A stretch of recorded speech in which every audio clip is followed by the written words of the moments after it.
Well, shalom, shalom. Welcome, welcome, world changers. Tonight, we're going to read some very interesting things about Abraham again in the Book of Jubilees. Continue where we left off last night. So it's going to be a very interesting night as always. For those of you who have any questions or any comments, please leave that in the live chat and we will get to those intermittently throughout the night. I also have a few questions or comments that I want to respond to that I received on YouTube recently, and also a critical thinking tip as always. So, welcome, welcome, welcome, everyone. And as always, it's always my prayer that everything that we share tonight, everything that we talk about would be a great blessing to you, increase your knowledge of the scriptures, your knowledge of the things of heaven, and your relationship with God. Amen, amen, amen. All right, I see we have here in the live chat, speaking of the live chat, Calamentos says, shalom, everyone. Shalom, Calamentos. Billy says, shalom, shalom, Billy, welcome, good to see you. Psalm 94 says, shalom, welcome, blessings, good to see you. All right, and we're also going live on TikTok as well. All right, so, yeah, I want to get to a couple comments, actually 3 comments actually, that I received in recent hours, I guess you would say. Let's see if I can pull this up. So, all right, so I have here a comment by Be the Creative Artist. Why these abilities only? So this is actually left upon a video that I posted not too long ago, a short video called The 7 Spirits of God. For those of you who are wondering what this video is all about, just a quick little overview, just to give this some context. We have in Isaiah chapter 11, actually, you know what? I should actually mention the Book of Revelation, where it talks in a couple different places.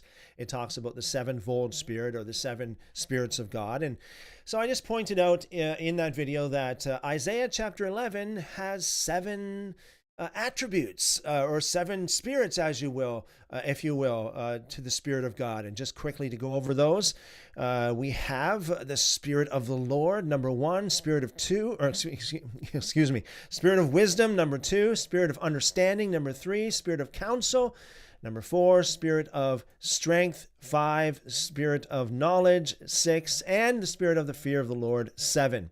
So this particular person asked the question, why these abilities only?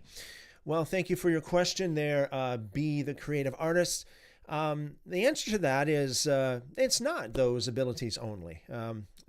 So that particular passage in Isaiah chapter 11, it does list, the 7 different things about the Spirit of God, or 7 different attributes, but that's not where that's not limited to that. It's not limited to that. So, yeah, it's not those abilities only. But I thought it was just a very interesting passage that has 7 attributes of God. All right, we have now Genesis Connection says, hi, Christopher. Thank you for responding to my comment on Paul and the Nazarite vow. Yes, good to see you. Welcome and blessings. A little sneak peek, a little sneak preview, I should say. The comment, actually the last comment that I'm about to speak to is a comment from New Genesis Connection. So I'll get to that comment in just a few minutes, but welcome, blessings, good to see you. The Tower Time says, shalom and howdy, bless y'all, brothers and sisters, shalom and howdy, the Tower Time. God bless you more. Jordan, good to see you, brother. Says, shalom, brothers and sisters. Shalom, Jordan. Welcome. Good to see you. Okay.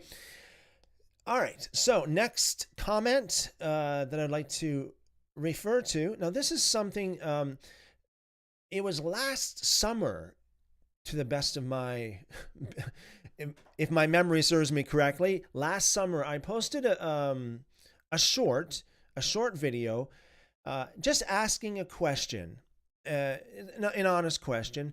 Why is it that most of the early Christian writings from, let's say, around AD 50 till, like into the second century, a lot of them do not all of them, but a lot of them don't mention Paul at all. And what I mean by that is like writings such as Justin Martyr, okay, these kind of really prominent church figures, church fathers, if you will, some of the ones that you'd find in the Ante-Nicene volumes, dated from 50 AD through to the second century. Like some of these church fathers do not mention Paul at all. I chose the date 50 AD because it's commonly believed by most Christian scholars and church historians that Paul was well on his way. He wrote at least some of his letters by then, and he was making his rounds by 50 AD.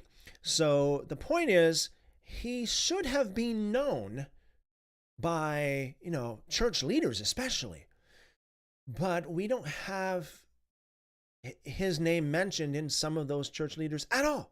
At all. Can you imagine today? We can hardly get through a TikTok video today in regards to Christianity or the Bible or anything like that doesn't mention Paul. Almost everybody quotes Paul, mentions Paul, and it's just like the main thing. But back in those days, some of these church fathers didn't mention him at all. Think about that for a minute. How can you talk about Christianity without mentioning Paul at all? Just a question. So this particular comment says, dude, there are tons of Christian literature that mentions Paul. Thank you for your comment there, David. I'm well aware that there are tons of Christian literature that mentions Paul, but in that time frame, the early church fathers, so to speak, is what I'm talking about. So I'm sorry, but it seems like that's kind of like a little bit of a straw man, because I didn't say that there weren't tons of Christian literature that mentioned Paul. I just said that during that particular window of time, the early church fathers, such as Justin Martyr, okay, and a few others, did not mention Paul at all, even though they wrote like hundreds of pages, what would translate today into hundreds of pages of Christian literature, without mentioning Paul at all. I mean, they mention others like John or Peter, some of these other disciples and such, but not Paul. That's the question there. Excellent. I just saw this comment here. New Genesis Connection says, I've scoured the early church writings now for 4 years, and there's almost nothing written on Paul. Isn't that amazing? Isn't that amazing? Says the awareness of Paul was not much known until the mid-2nd century and promoted through Marcion, and it's believed by some scholars that Marcion wrote Galatians. Yes, absolutely. Very good. Thank you for pointing that out. I appreciate that. Since we're on, since a New Genesis Connection says, even what Polycarp and Ignatius, who seem to quote Paul, are found to be possible redacted or interpolated. Excellent. Excellent. Thank you again for pointing that out. And since we're on that, since we're reading comments, live chat from New Genesis Connection. This is one here from New Genesis Connection. Now, this is left on a short video. It said, look how James treated Paul. I can't remember everything that I said in that little video clip, but I do talk about this on a semi-regular basis. And just simply, the idea is that if you look in Acts chapter 15 and in Acts chapter 21, you have Paul coming, you might want to say Paul like coming home to the home church, and reporting back to James. And James didn't really seem to put that much weight on Paul's opinions or position in the church, it doesn't seem like he put a whole lot of weight on it. It's not like, especially in Acts chapter 15, since that whole issue there, the Jerusalem Council, as they call it, was all about the Gentiles. You'd think that, the way people look at Paul today, it's like Paul is the apostle to the Gentiles. Like, everybody else to the Jews, but Paul to the Gentiles. Paul is my apostle because that's the apostle to the Gentiles. Well, when Paul came to James to talk about the Gentiles, it seems like James didn't really didn't give Paul a word in edgewise. Neither did Peter, really. In fact, Peter, in Acts chapter 15, verse 7, said that in his words, he said, God chose me that by my mouth the Gentiles should hear the gospel. And Paul, in Galatians chapter 2, referring to that very same event, that Jerusalem Council, he said that he was the apostle to the Gentiles, whereas Peter to the Jews. Seems kind of interesting. Seems like they're kind of a little bit at odds there, at least how it's worded there. If you compare Acts 15:7 to Galatians 2:7, very interesting. All right, so New Genesis Connection says, I didn't see, well, let me just pull this, see if I can zoom in here a little bit more so you can read it. I don't see anywhere that Paul went to the temple to consecrate a new Nazirite law, but that he fulfilled his own days of purification and also had his own head shorn. All right, just to stop there for a second. Okay, I'm a little bit, maybe I need to be filled in here. I'm a little bit confused on the term new Nazirite law. I do not believe that Paul made any kind of new Nazirite law or anything like that. I do think that, I do believe that the vow that is spoken of in Acts chapter 21 was what they call the Nazirite vow. The reason being is because in Acts chapter 21, you have all the elements of the vow there. You have the vow itself, plus we have things such as shaving your head, okay, and the days of purification, all that kind of stuff. It all fits. I mean, there's no other vow that I'm aware of in the Torah or in the Bible, for that matter, that fits that profile.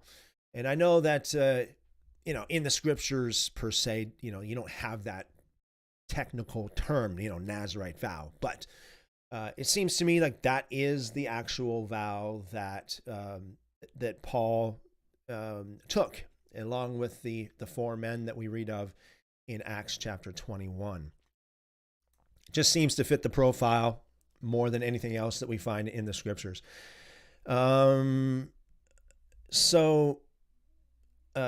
Genesis Connection says, I think you have twisted this argument to suggest that Paul was forced by James to take a vow.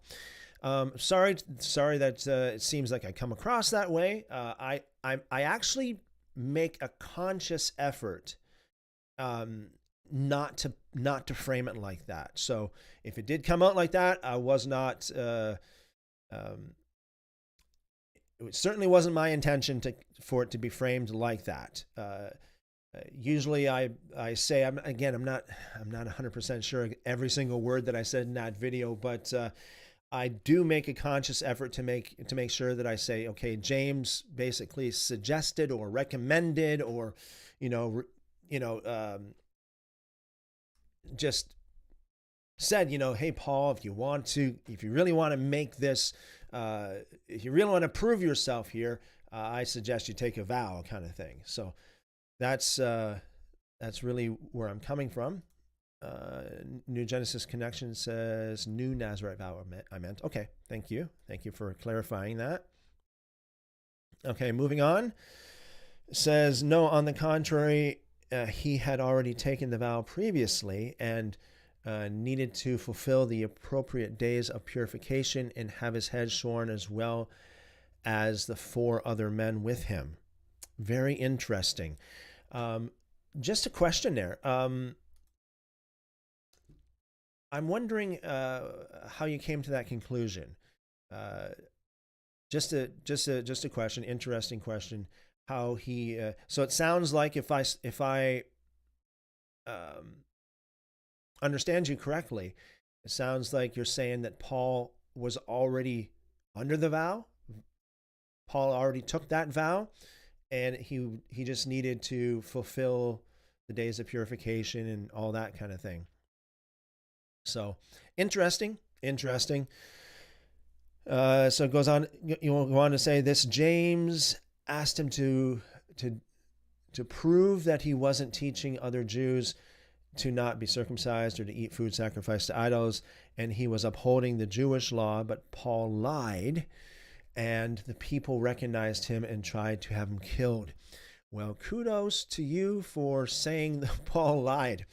Um, Not very often do you have someone that accuses Paul of lying. I'm just not that it's a good thing, but I mean that a lot of times I have people really get really out of hand with me, even when I question Paul. If I just question anything that Paul said or anything about Paul, it's like they're going to jump down my throat.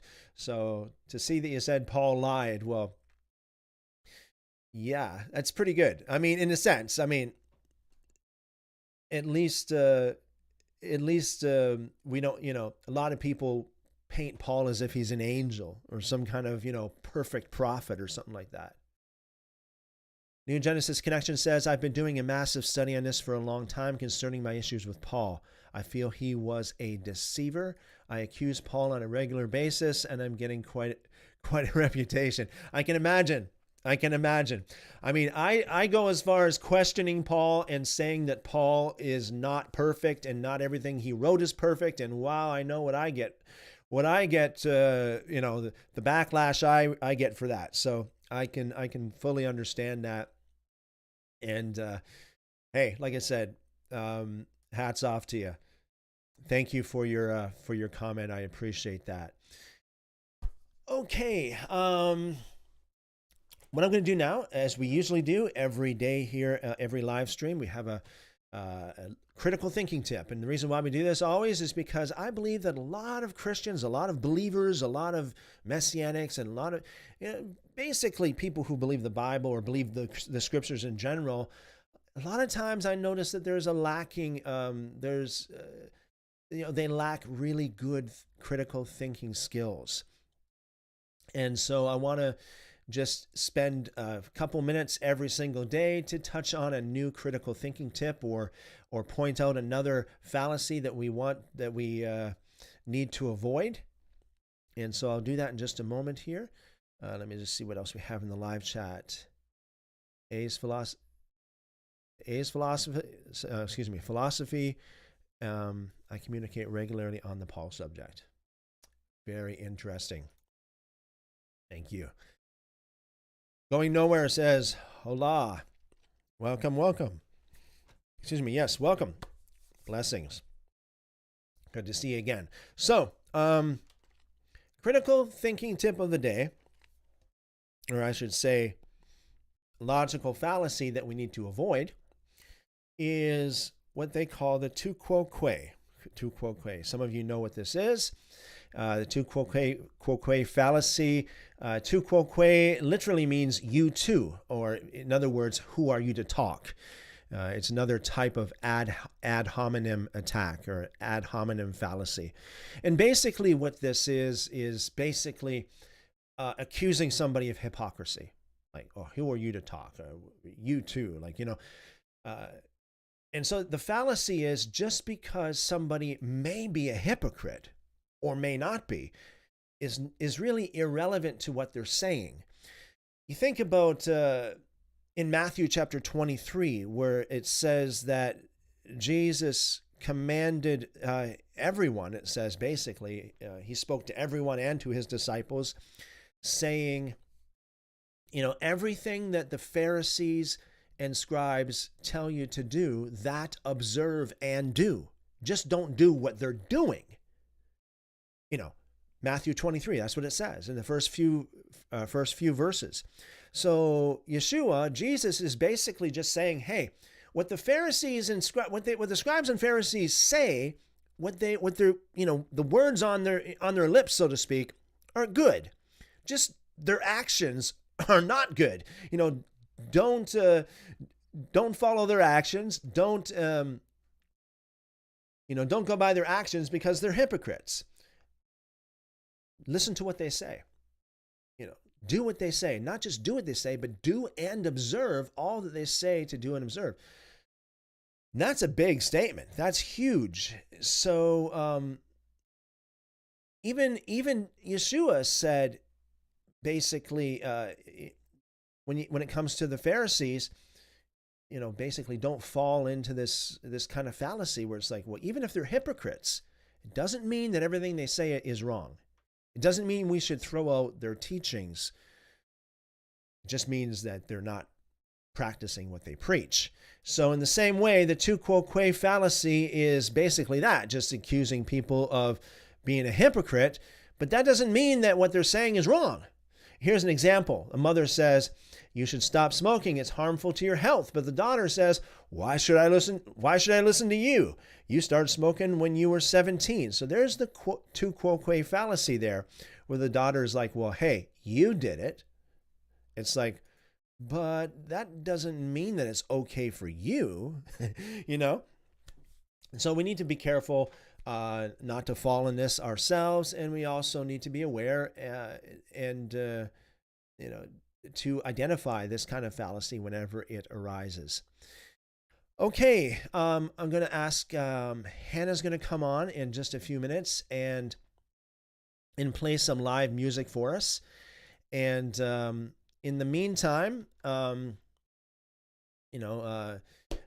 going to, I should say, after Hannah's done playing her song, and she usually plays a spontaneous song for us, goes on for a few minutes. And then after that, we will get into studying the Book of Jubilees in regards to the life of Abraham. We already did the Book of Jasher, and we read Genesis, and now the Book of Jubilees, and to compare the three. All right, so very interesting, and this is what we're going to be reading in just a moment. So Hannah's going to play for us, and then we'll be right back to read and discuss the Book of Jubilees. Hannah?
Well, thank you, Hannah, as always. Blessings, blessings to you. Thank you for blessing us with your talent.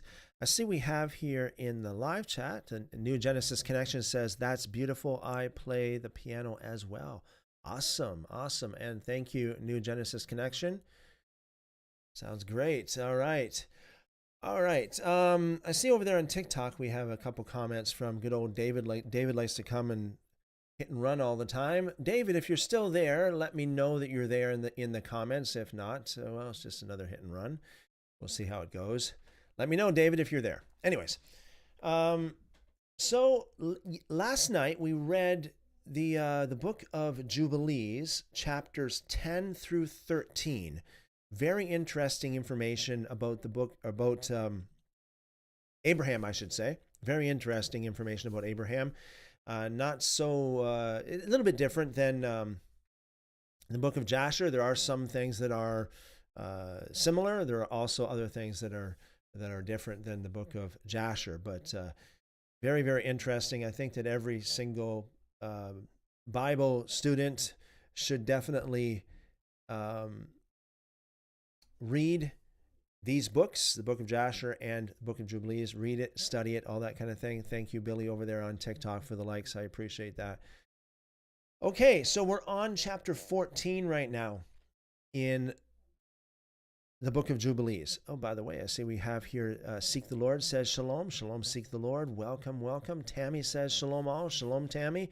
Welcome. Blessings, blessings, blessings. Okay. Book of Jubilees, chapter 14.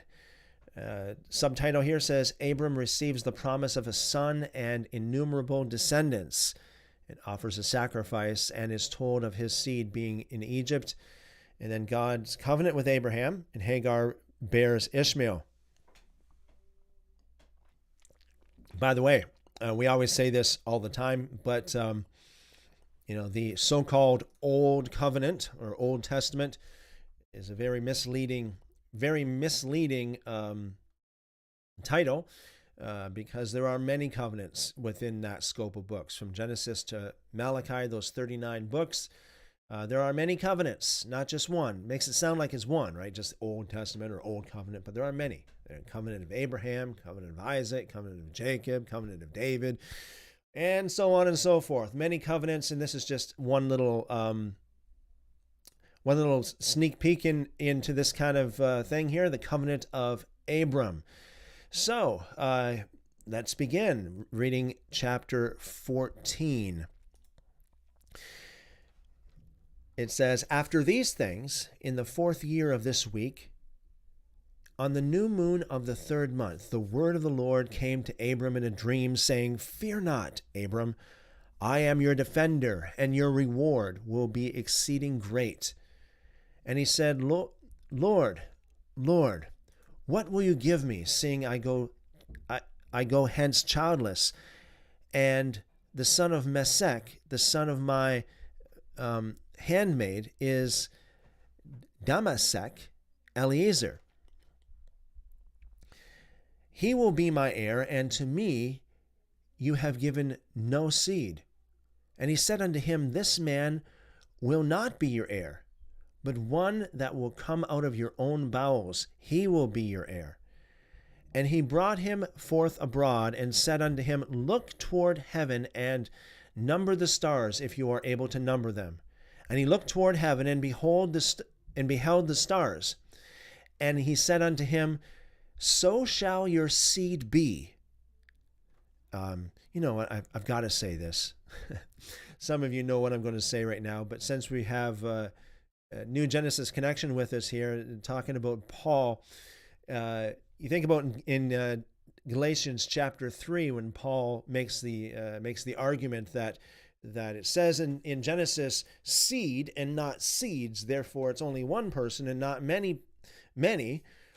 Again, this is grammatically incorrect. And this is one of the reasons why a lot of the Jewish people believe that Paul didn't even know Hebrew that well at all.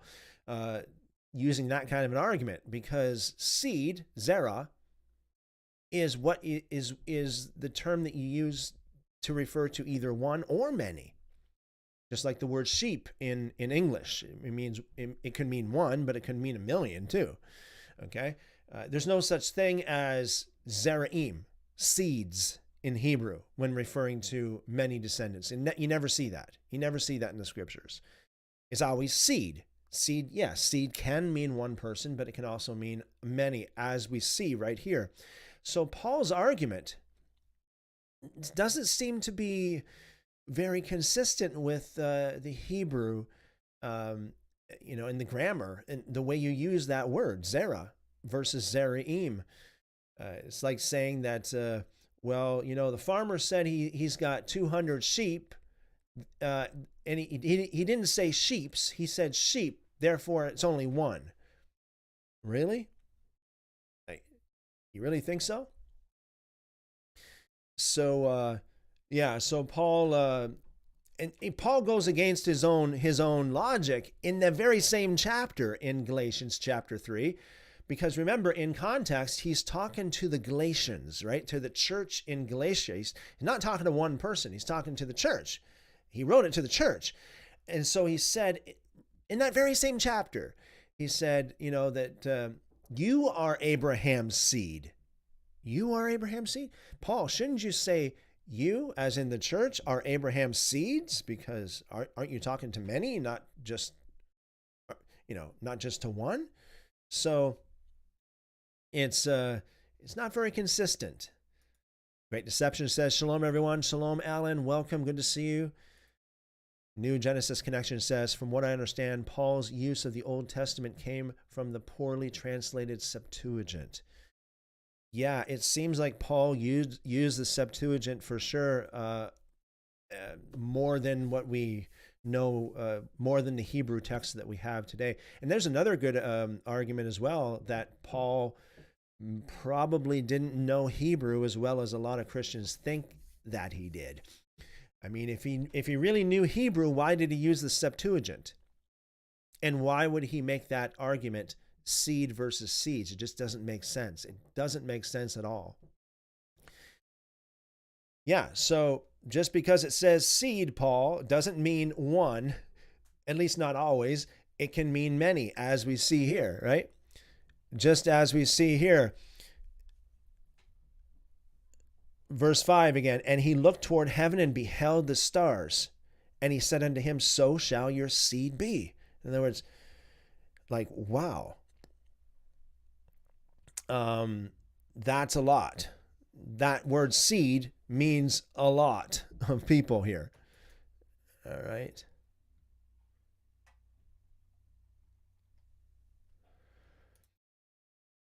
Alan says, for some reason your audio is low on my end. Do we have that problem? Does anybody else have that problem? Do we have a problem with the audio? Is it like extra low or something like that?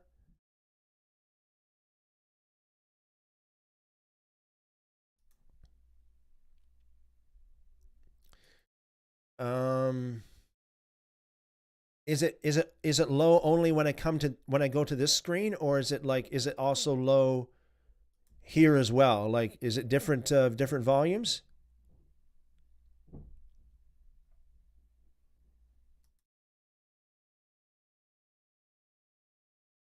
Billy says audio is fine for me, lower quality video, however. Okay.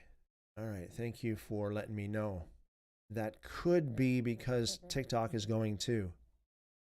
Hebrew Christian over there on TikTok, speaking of TikTok, says no. Okay. New Genesis Connection says Abraham's seed was also in Hagar and Keturah. Yes. Did you know that Jewish tradition, legend has it, okay, if you want to put it that way, that Keturah, now I'm not saying this is true, okay? I'm not saying this is true. I'm just saying this is kind of a interesting little, did you know? Did you know that they say, the Jews especially say that Keturah is actually Hagar coming back under a different name? I don't know if you guys heard that or not. Alan says just low. Okay. Okay, let me see if I can All right. I Let me know if that sounds better. Let me know if that sounds better. Made some adjustments here. Does that sound better? Let me know. New Genesis Connection says I can hear just fine. Okay. Seek the Lord says sounds good on my end. Thank you for letting me know. Tammy says I have you on the Bluetooth speaker, so I hear you loud and clear. All right, sounds good. Billy says TikTok is working fine. Okay. Thank you, Billy. New Genesis Connection. I think that Keturah's children are living in Yemen. Yeah. It's interesting when you read Keturah's children, and the names of Keturah's children is like, I do think that they are around, that's for sure, somewhere.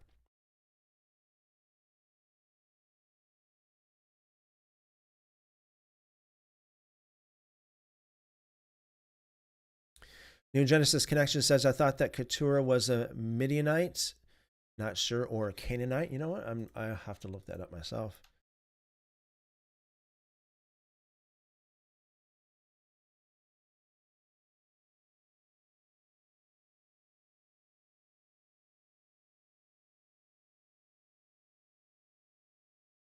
Doesn't say a whole lot.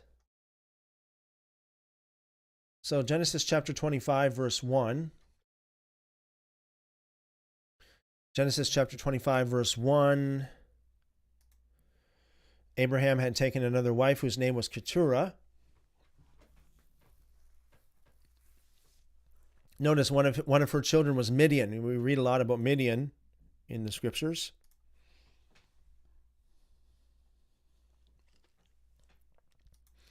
But then we have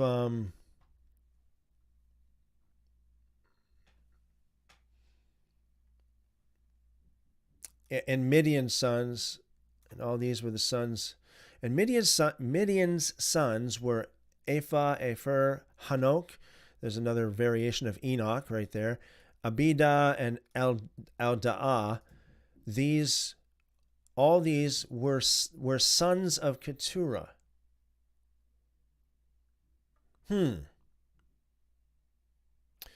How does that work when we have... Okay, so up here, it makes it sound like Midian is actually a son of Abraham, right? Abraham had taken another wife whose name was Keturah, and she bore him Zimran, Yokshan, Medan, Midian, Ishbak, and Shua. So Midian. But then down here it says, and Midian's sons were Ephah, Epher, Hanok, Abida, Eldaah. All these were sons of Keturah. Okay, so probably this here is talking about actually they should probably put this in a different verse, actually. I think that's probably... So the last sentence here, all these were the sons of Keturah. I don't think it's talking about this list here, but rather this list here, including Midian. Yeah, it doesn't say a whole lot about Keturah. It doesn't say a whole lot about her, so very interesting. Slave of Allah says, Assalamu alaikum. Welcome, welcome, welcome. Good to see you. Blessings, blessings, blessings. All right, so let's go back to the Book of Jubilees. Book of Jubilees. So we read verse 5 there. Verse 6. And he believed in the Lord, and it was counted to him for righteousness. Now, here we are again. I know we talked about this a few times before, but we also have this in the book of Genesis as well. And there's two different ways of taking that. Let me just pull this up in Genesis. There's two different ways of interpreting this, and I wasn't aware of this when I first started reading the book of Genesis, but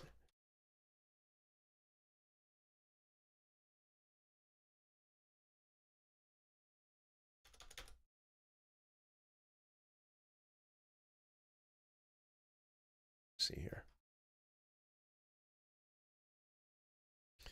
We also, especially, of course, we have Paul quoting that as well.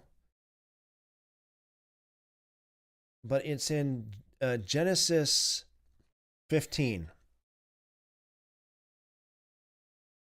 Let's go there. Genesis 15, verse 6.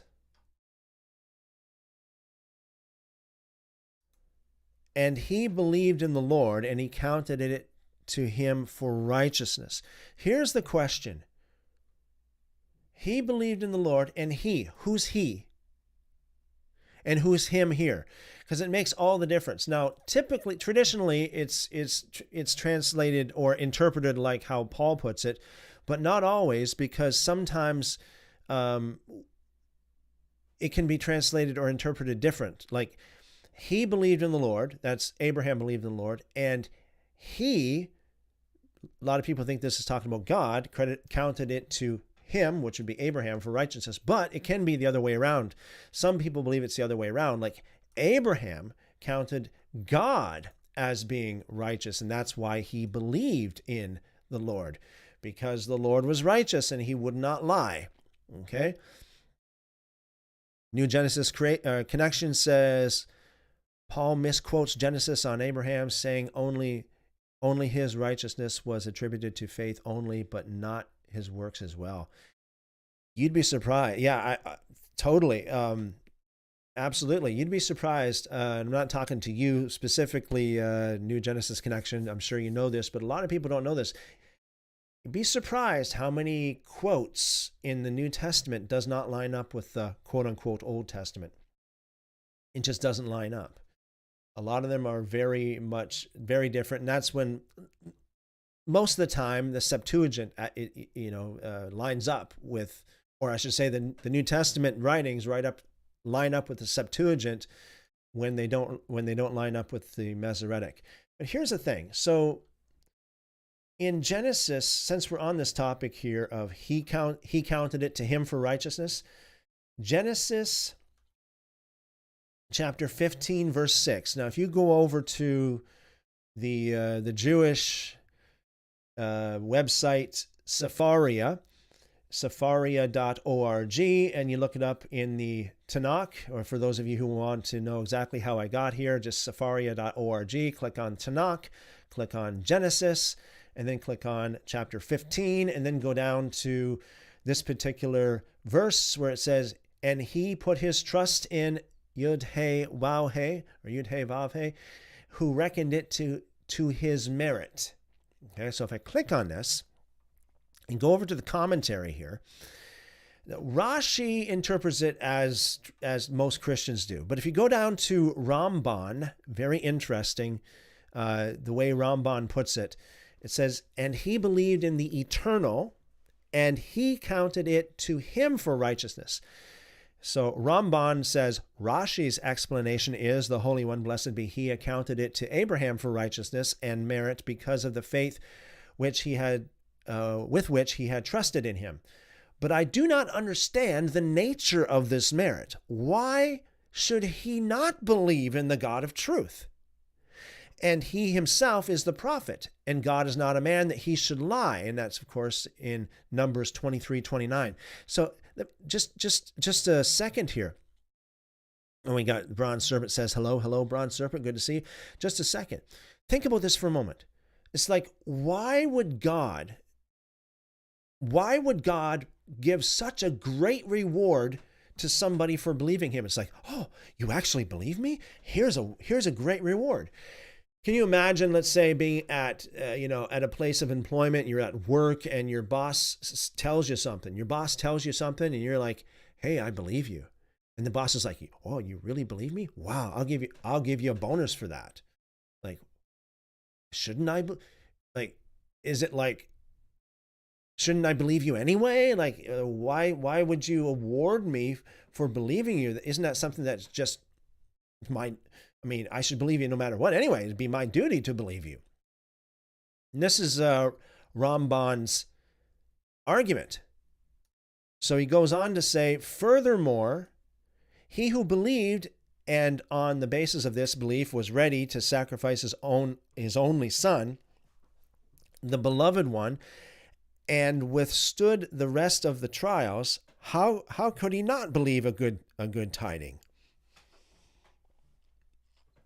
The correct interpretation appears to me to be that the verse is stating that Abraham believed in God, and he considered it due to the righteousness of the Holy One, blessed be he, that he would give him a child under all circumstances, and not because of Abram's state of righteousness and his reward, even though he told him, your reward shall be very great.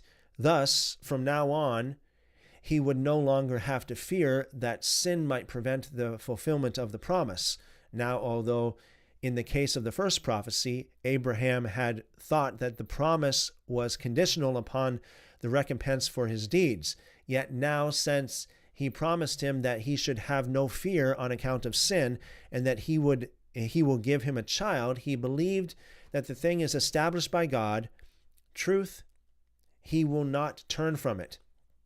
For since this is a matter of the righteousness of God, it has no break in continuity, even as it is written, by myself have I sworn, saith the Eternal, the word is gone forth from my mouth in righteousness, and shall not come back. And it may be that the verse is stating that Abraham believed that he would have a child as an heir under all circumstances, but the Holy One, blessed be he, accounted it to him that his promise he had assured him would in addition be as righteousness, since in his righteousness God did so, just as it says, God thought it for good. A similar verse is the verse regarding Phinehas, and that was accounted unto him for righteousness, and that is found in Psalms 106 verse 31, meaning that the trust that Phinehas had in God when committing that particular deed was accounted as righteousness unto all generations, since God will forever keep his righteousness and kindness for every generation on account of Phinehas's deed. And this recompense transcends any strictly merited reward. This is similar to that which is stated, forever I will keep for him my mercy. Very interesting. So, you know what I notice? Rashi interprets it kind of like how Paul interprets it. Like, well, okay, so God counted it to Abraham for righteousness because Abraham believed God. Okay, that's kind of Rashi's stand. But Ramban is more like James chapter 2, where James takes the very same verse that Paul quotes about, he believed and it counted it to him, God count, or, the verse where we're talking about, right? And he put his trust, or he believed the Lord, and he counted it to him for righteousness. So James is like, well, Abraham's belief that's not what it was all about. It was about his act of sacrificing his son, or at least being willing to sacrifice his son. That is where his righteousness came from. And that's kind of like what James was talking about, which is very, very much like what Ramban is saying here. So I find that Ramban, I guess you could say Ramban is more like James, whereas Rashi is more like Paul on this matter. It's just interesting that we have different interpretations like this.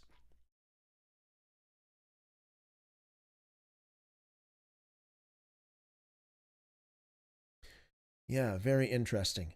So, moving on here, Jubilees chapter 14.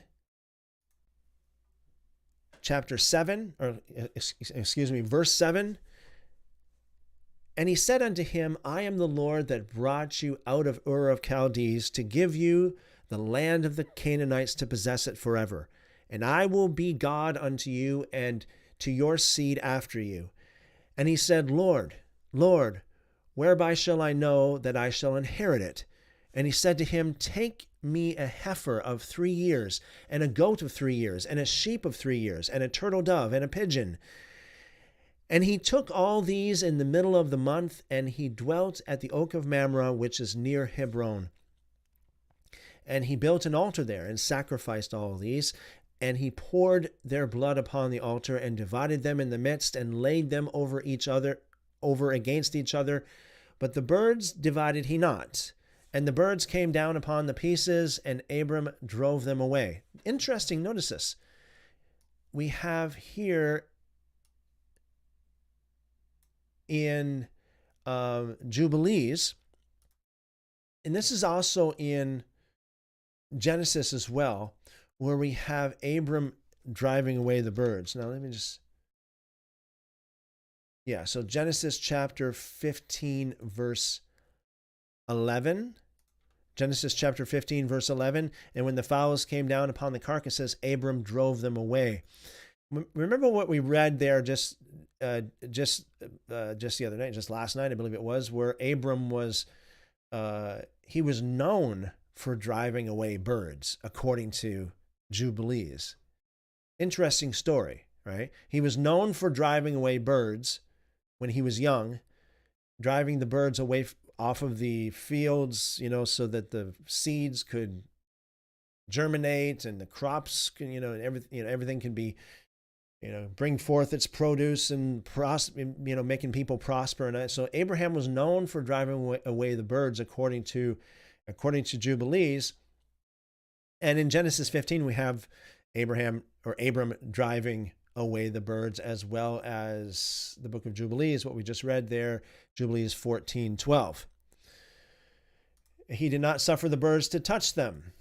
So it's like he's got, it reminds me of, David, where David had experience in wielding the slingshot, right? So Abram had experience in driving away the birds. So this is like, well, he just did what he was used to doing. Verse 13, and it came to pass when the sun had set, that an ecstasy fell upon Abram, and lo, a horror of great darkness fell upon him. And it was said unto Abram, Know of a surety that your seed shall be a stranger in a land that is not theirs, and they shall bring them into bondage, and inflict them 400 years. And a nation also to whom they will be in bondage will I judge. And after that they shall come forth from there with such substance, and you shall go to your fathers in peace, and be buried in a good old age. But in the 4th generation they shall return here, for the iniquity of the Amorites is not yet full. And he awoke from his sleep, and he arose, and the sun had set, and there was a flame. And behold, a furnace was smoking, and a flame of fire passed between the pieces. And on that day the Lord made a covenant with Abram, saying, To your seed will I give this land, from the river of Egypt unto the great river, the river Euphrates, the Kenites, the Kenizzites, the Cadmonites, the Perizzites, and the Rephaim, the Phachorites, and the Hivites, and the Amorites, and the Canaanites, and the Girgashites, and the Jebusites. And the day passed when Abram offered the pieces and the birds and their fruit offerings and their drink offerings, and the fire devoured them. And on that day, we made a covenant with Abraham. So remember, we made a covenant with Abram. Remember that the Book of Jubilees is supposed to be written as dictated by angels. Okay, so when it says we in the Book of Jubilees, in context, it's supposed to be the angels actually speaking. We made a covenant with Abram, according as he had covenanted with Noah in this month. And Abram renewed the festival and ordinance for himself forever. And Abram rejoiced and made all these things known to Sarai his wife. And he believed that he would have seed, but she did not bear. And Sarai advised her husband Abram and said unto him, Go into Hagar, my Egyptian maid. It may be that I shall build up seed unto you by her. And Abram hearkened to the voice of Sarai his wife, and said to her, Do so. And Sarai took Hagar, her maid, the Egyptian, and gave her to Abram, her husband, to be his wife. And he went in unto her, and she conceived and bare him a son, and he called his name Ishmael, in the 5th year of this week.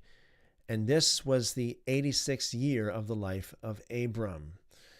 Okay, let's go on, moving on to the Book of Jubilees, chapter 15.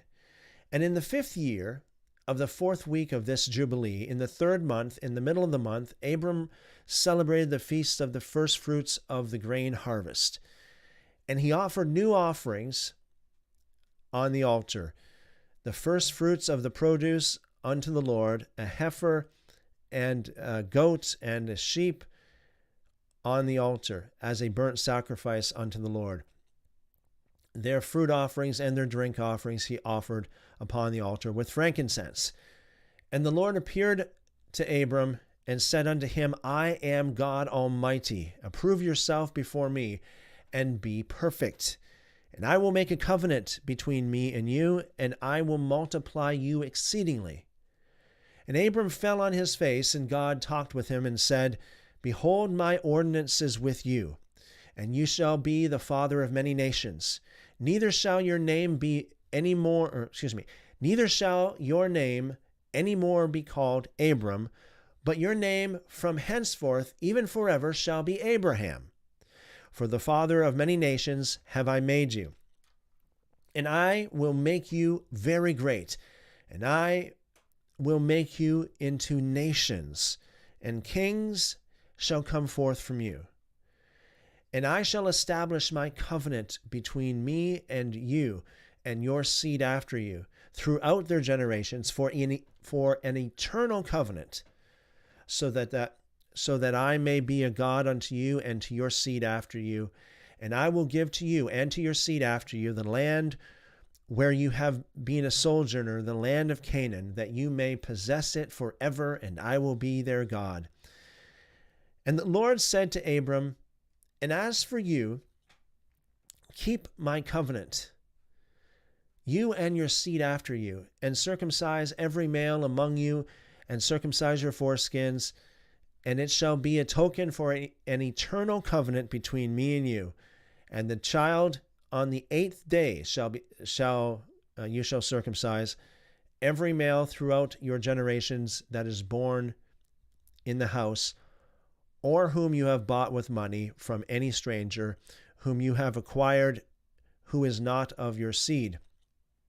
He that is born in your house shall surely be circumcised, and those whom you have bought with money shall be circumcised, and my covenant shall be in your flesh for an eternal ordinance.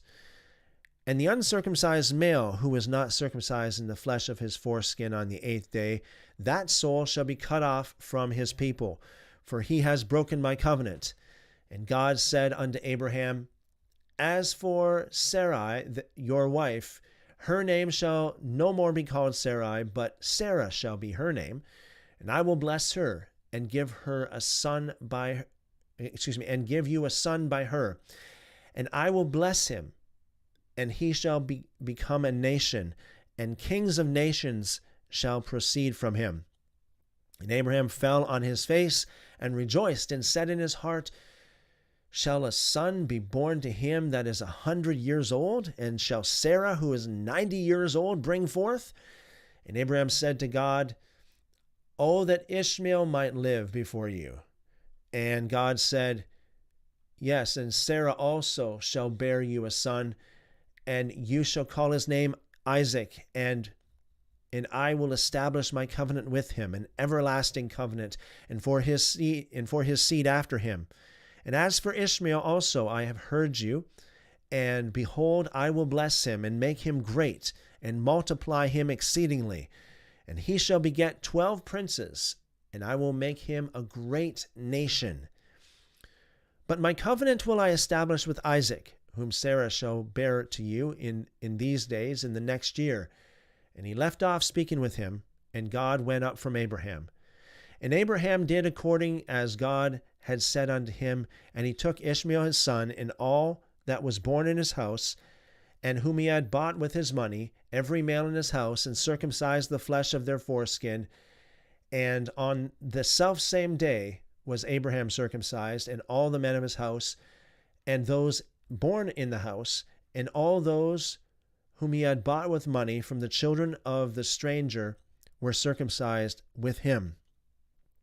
This law is for all generations forever, and there is no circumcision for the days, and there is no circumcision of the days, and no omission of one day out of 8 days, for it is an eternal ordinance ordained and written on the heavenly tablets.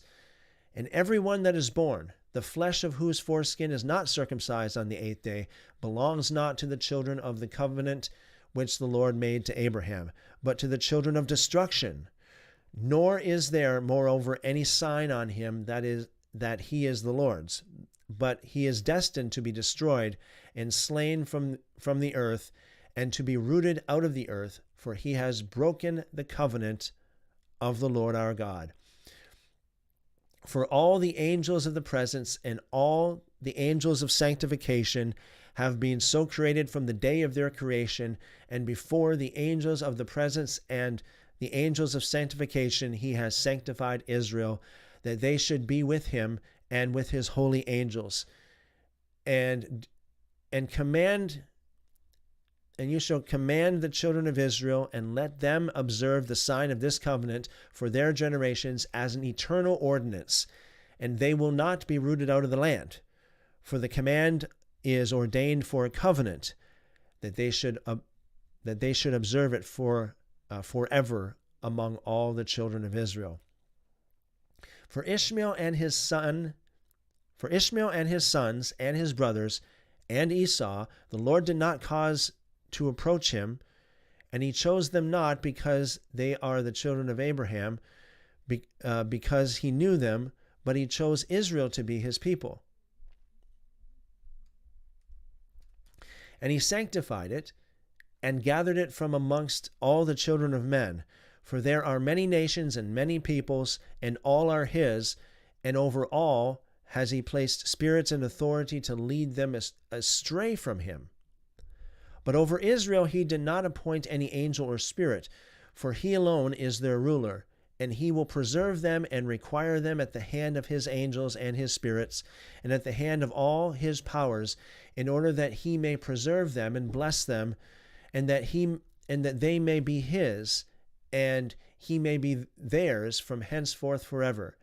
And now I announce unto you that the children of Israel will not keep true to this ordinance, and they will not circumcise their sons according to all this law, for in their flesh of their circumcision they will omit this circumcision of their sons, and all of them, sons of Beliar, will leave their sons uncircumcised as they were born. And there will be great wrath from the Lord against the children of Israel, because they have forsaken his covenant and turned aside from his word, and provoked and blasphemed, inasmuch as they do not observe the ordinance of this law, for they have treated their members like the Gentiles, so that they may be removed and rooted out of the land. And there will no more be pardon for forgiveness unto them, so that there should be forgiveness and pardon for all the sin of this eternal error. I'll read one more chapter, then I'll jump in the live chat with you guys before we call it a night. So we're going to read Book of Jubilees, chapter 16. And on the new moon, on the 4th month, we appeared unto Abraham. Again, we, talking about the angels, appeared unto Abraham at the oak of Mamre. And we talked with him, and we announced to him that a son would be given to him by Sarah his wife. And Sarah laughed, for she heard that we had spoken these words with Abraham, and we admonished her, and she became afraid and denied that she had laughed on account of the words.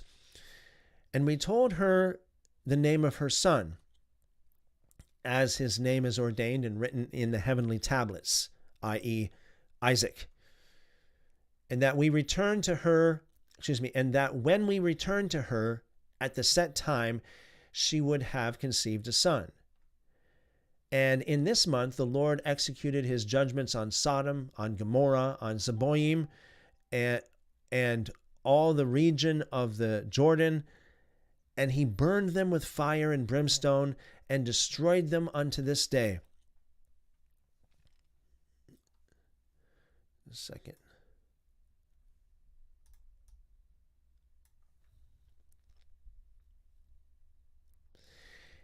Even as, lo, I have declared unto you all their works, that they are wicked and sinners exceedingly, and that they defile themselves and commit fornication in their flesh and work uncleanness on the earth. And in like manner, God will execute judgment on the places where they have done according to the uncleanness of the Sodomites, like unto the judgment of Sodom. But Lot we saved, for God remembered Abraham and sent him out of the midst of the overthrow. And he and his daughters committed sin upon the earth, such as had not been on the earth since the days of Adam till this time. For the man lay with his daughters, and behold, it was commanded and engraven concerning all his seed on the heavenly tablets to remove them and root them out, and to execute judgment upon them, like the judgment of Sodom, and to leave no seed to that man on the earth.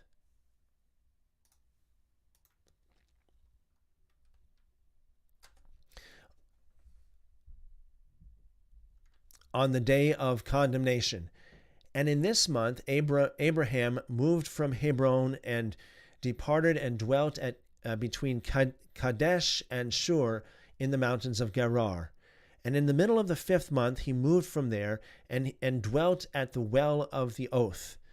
And in the middle of the 6th month, the Lord visited Sarah and did unto her as he had spoken, and she conceived. And she bare a son in the 3rd month, and in the middle of the month, at the time of which the Lord had spoken to Abraham, on the festival of the first fruits of the harvest, Isaac was born. And Abraham circumcised his son on the 8th day. He was the first that was circumcised according to the covenant which is ordained forever. And in the 6th year of the 4th week, we came to Abraham to the well of the oath, and we appeared unto him, as we had told Sarah, that we should return to her, and she would have conceived a son. And we returned in the 7th month, and found Sarah with child before us, and we blessed him. And we announced to him all the things which had been decreed concerning him, that he should not die till he should beget 6 sons more, and should see them before he died. But that in Isaac should his name and seed be called, and that all the seed of his sons should be Gentiles, and be reckoned with the Gentiles. But from the sons of Isaac one should become a holy seed, and should not be reckoned among the Gentiles. For he should become the portion of the Most High, and all his seed had fallen into the possession of God, that it should be unto the Lord for a people, that it should be unto the Lord a people for his possession above all nations, and that it should become a kingdom and priests and a holy nation. And we went our way, and we announced to Sarah all that we had told him, and they both rejoiced with exceeding great joy. But he built there an altar to the Lord, who had delivered him, and who was making him rejoice in the land of his sojourning. And he celebrated a festival of joy in this month 7 days, near the altar which he had built at the well of the oath. And he built booths for himself and for his servants on this festival, and he was the first to celebrate the feast of tabernacles on the earth.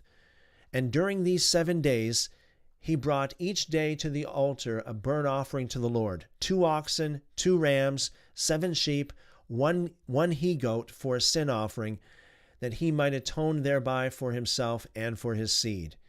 And as a thank offering, 7 rams, 7 kids, 7 sheep, and 7 he-goats, and their fruit offerings and their drink offerings, and he burnt all the fat thereof on the altar, a chosen offering unto the Lord for a sweet smelling savor. And morning and evening he burnt fragrant substances, frankincense and galbanum, and stagte, and nard, and myrrh, and spice, and custom.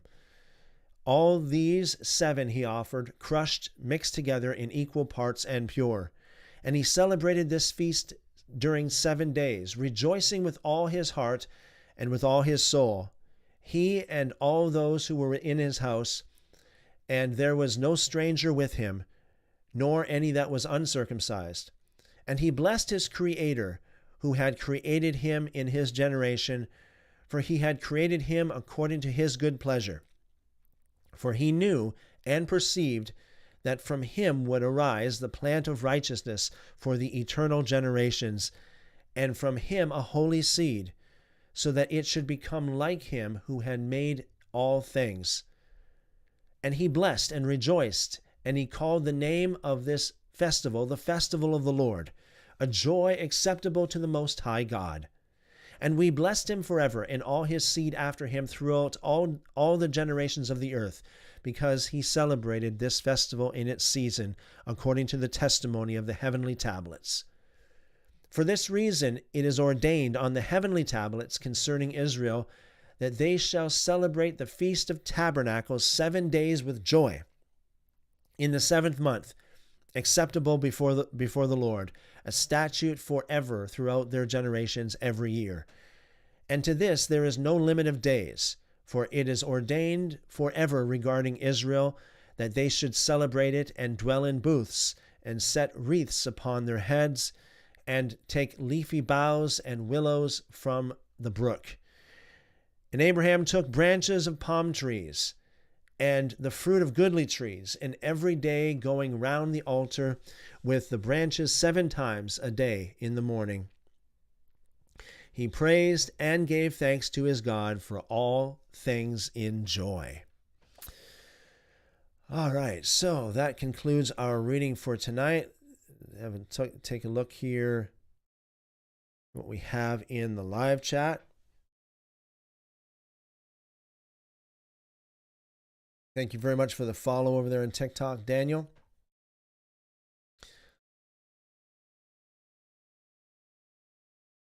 Bible Defined by Marty Kozad says, cropped by to say hi, got your shirts today. I will wear them on my next video. Keep up the good work. Awesome, awesome, awesome, awesome. Sounds great. Marty? All right. Good to see you and welcome.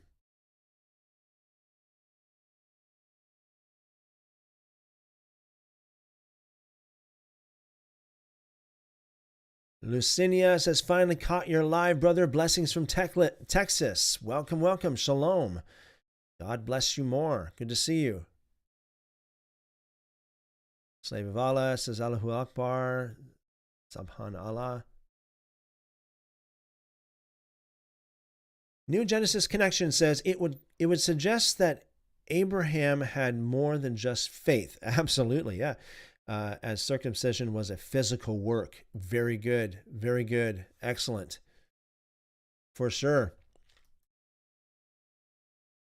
You know what? Just some thoughts on this whole thing about works, faith alone versus works. If you ask anybody, like the Sola Fide crowd, the faith alone crowd, you ask them, how do I get saved? What are they going to say? What do you do? What do you do? What do you do to get saved? Somebody might say, well, you have to bow your head and pray after me, accept Jesus as your Lord and Savior. Well, isn't that a work? Don't you have to do something? Don't you have to pray? Or if you're at one of these evangelical meetings, aren't you supposed to go forward and, receive Christ? That's a work. Are you saved by a work? Or you got the or you might find the odd person that says, well, you don't have to do anything. You don't have to pray. You don't have to go forward. You don't have to do anything. All you have to do is just believe.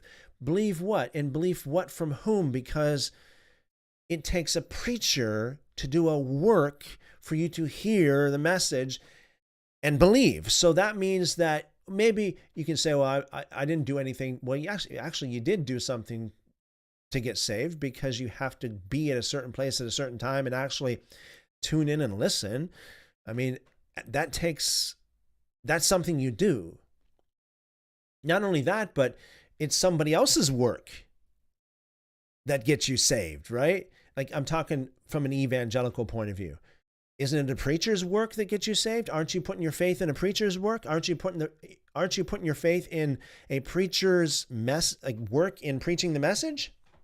Because if it wasn't for him, you wouldn't hear the message, you wouldn't believe. Or you could say, well, no, it wasn't a preacher. I just read the Bible. That's how I got saved. Well, somebody had to work for that, right? Somebody had to work for that. Bible publishers had to work. Bible translators had to work. The scribes that transmitted the manuscripts down throughout thousands of years had to work. So no matter which way you look at it, it involves works. No matter which way you look at it.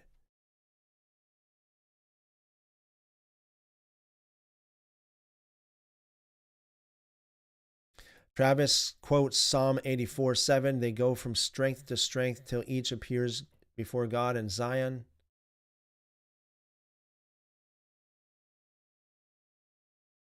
Andrew asked the question, are psychedelics from demons? Yes. Yeah, well, absolutely. Psychedelic drugs open your spirit and your mind up to demonic things for sure. I mean, taking psychedelic drugs like that is definitely asking for demons to influence you, to say the least. Absolutely.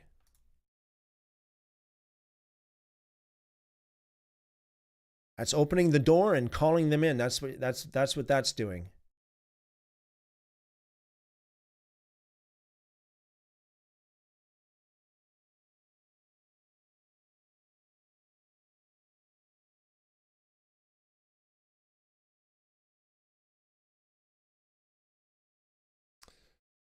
Just a second here.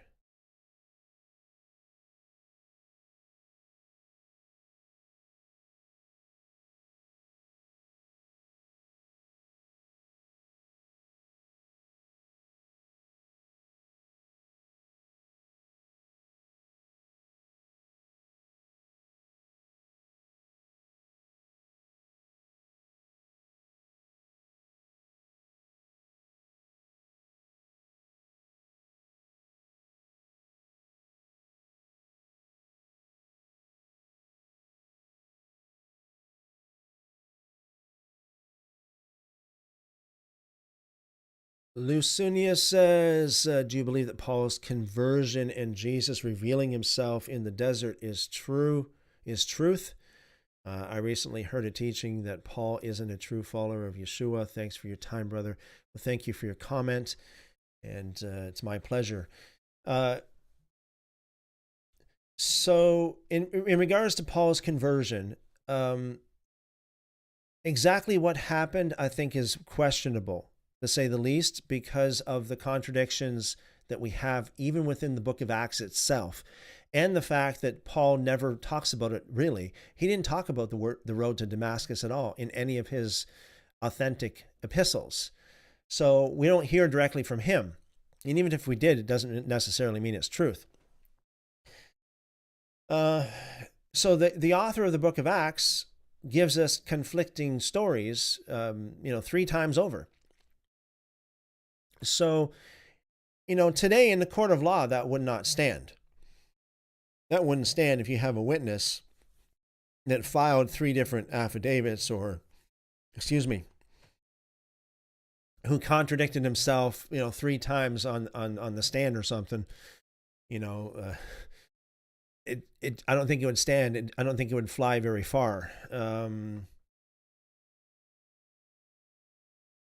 I think we have enough evidence to say that something certainly happened to Paul, as he definitely changed from someone who, like, from the Paul of Acts chapter 7 versus the Paul of Acts chapter, 9 and following. Definitely he changed. Now, what happened, that again is debatable, and why it happened. So most people believe that, like most Christians, I should say, believe that it is truth, 100% truth, that the conversion did happen. However, there are some people who say that, there are some people who say that Paul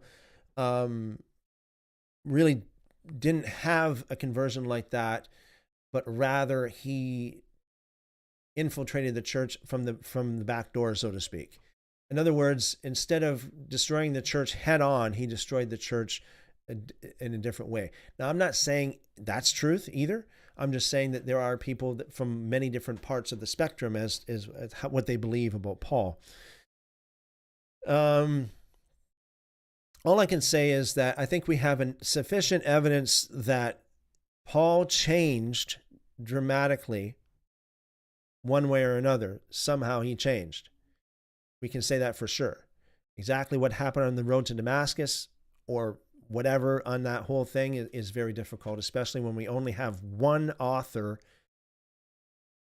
recorded in that that same author recorded different accounts of it. It wasn't really consistent in the story. Paul didn't mention it at all. In regards to Jesus revealing himself in the desert, that I would say is even more unlikely and not true. Because why would Jesus reveal himself in the desert?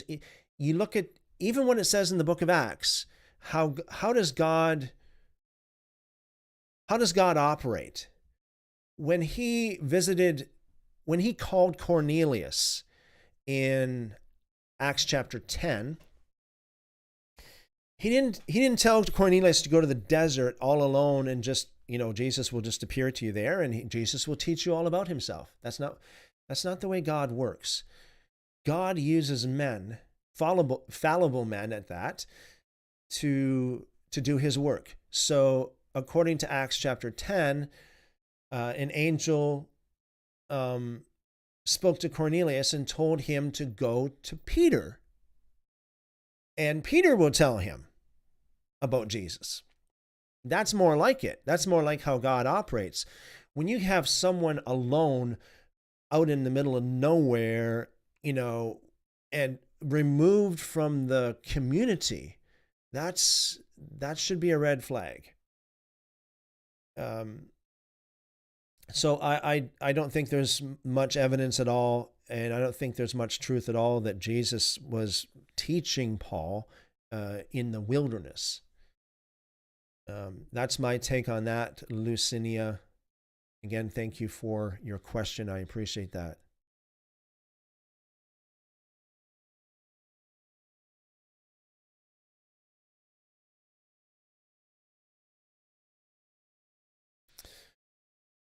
Okay, well, that'll wrap it up for tonight. Lord willing, we'll come back again tomorrow evening, same time, same place, and continue reading the Book of Jubilees, and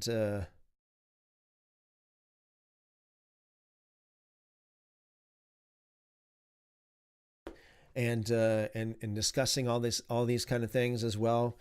We have Aaron over here on TikTok says, "What about Elijah going to the wilderness?" I'm not clear, Aaron, on the question. So Elijah already knew the Lord before he went to the wilderness. So I'm not sure that that is really worth. I don't think that that's really comparing the same kind of a story. And I think that the whole reason why Elijah went to the wilderness is totally different than the reason why Paul went to the wilderness. So I don't think that that really that follows.